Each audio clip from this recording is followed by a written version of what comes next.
제가 직접 한 몇 개 합니다. 예, 피고인. 네네. 예, 마이크 좀 가까이 네네, 대고 그렇게 하겠습니다. 물어보실 것만 물어보십시오. 네네. 예. 자, 우리 증인 수고가 많으십니다. 예.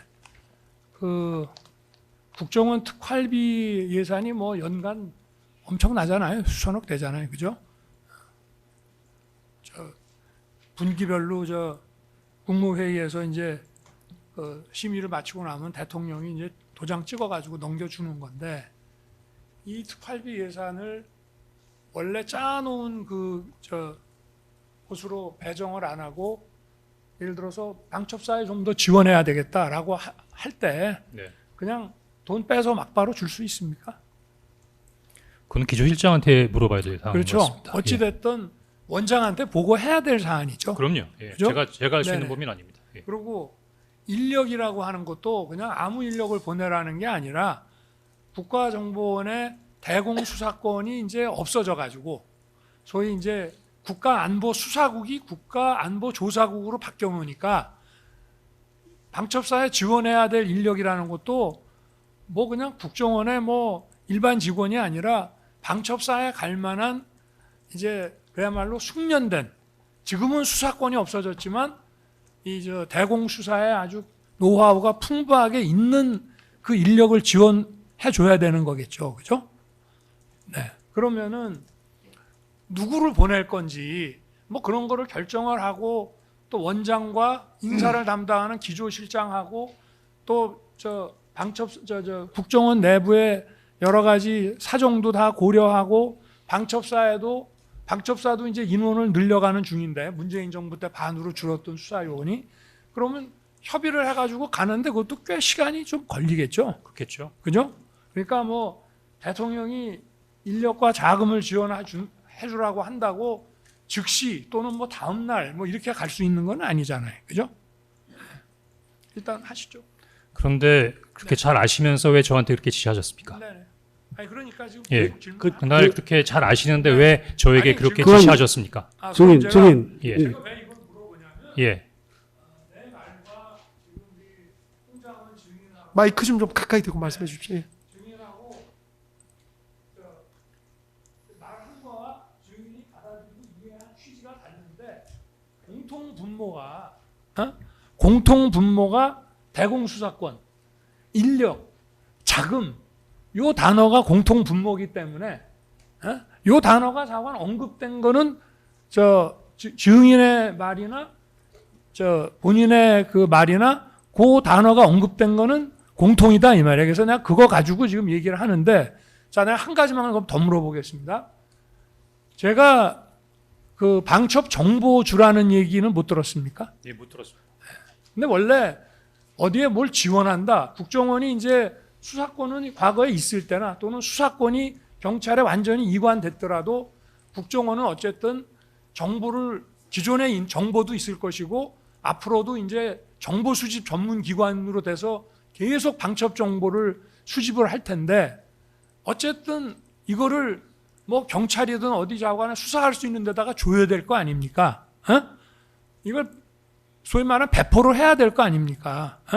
그러면은 사실은 인력이나 돈보다 자금이나 인력보다 더 사실은 받고 싶은 기관에서 필요한 것이 정보 아니겠어요?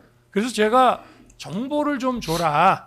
그리고 이제 방첩사라는 데는 사실은 저게 쭉 따라 올라가면 과거에 육군 방첩대, 국군 보안사령부, 국군 기무사령부, 그 다음에 안보지원사 하다가 방첩사가 된 거란 말이에요. 그러니까 경찰보다는 방첩사가 소위 말하는 간첩 수사의 어떤 그 노하우라든가 DNA가 더 있다. 그러니 경찰보다 방첩사가 간첩 수사는 더 잘하니 경찰에만 이거를 줄라 하지 말고 방첩사에도 정보를 좀 줘라. 그런 얘기 저한테 못 들으셨습니까? 이게 사실 3종 세트거든. 인력, 자금, 정보가. 제가 답할까요? 네네. 지금 쭉 얘기를 들어오면 네. 그 시간 정도에는 즈음에 당시 대통령께서 경호처장, 국방장관, 수방사령관, 방첩사령관, 특전사령관, 기타 많은 분들과 통화하셨지 않습니까? 아마 굉장히 급박하게 비상계엄이 발한 상태에서 여러 사람들과 통화를 하셨기 때문에 그런데 당시에 저는 처음으로 대통령으로부터 전화받아서 처음으로 대통령으로부터 지시를 받았습니다.